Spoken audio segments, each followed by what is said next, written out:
ঢাকা ও দিল্লির দ্বিপাক্ষিক সব চুক্তি ভারতের ওয়েবসাইটে আছে, তবে আমলাতান্ত্রিক অদক্ষতায় বাংলাদেশে সেগুলো প্রকাশিত নয়, জানালেন মন্ত্রণালয়ের মুখপাত্র রফিকুল আলম।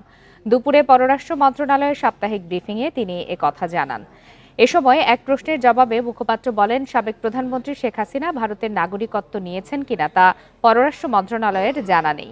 তিনি কোন ভিত্তিতে সেই দেশে অবস্থান করছেন সেটি তাদের বিবেচ্য বিষয়। এদিকে গণঅভ্যুত্থানে আহতদের বিষয়ে মুখপাত্র জানান, গুরুতর আহতদের মধ্যে ১৩ জন বিদেশে চিকিৎসা নিচ্ছেন। এদের মধ্যে ২ জন দেশে ফিরেছেন। উন্নত চিকিৎসার জন্য আরও ১৪ জনকে ভিসা দেয়া হয়েছে।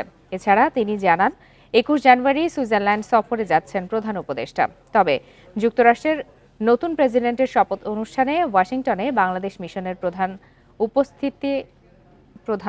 উপস্থিত থেকে দেশের প্রতিনিধিত্ব করবেন।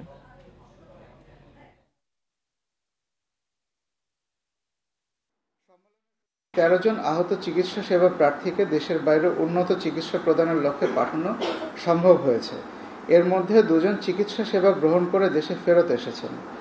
এছাড়াও ৮ই জানুয়ারি থেকে ১৬ জানুয়ারি তারিখ পর্যন্ত মোট ১৯ জনের ভিসা প্রক্রিয়া করা হয়েছিল। ইতিমধ্যে ১৪ জন ভিসা পেয়ে গেছেন।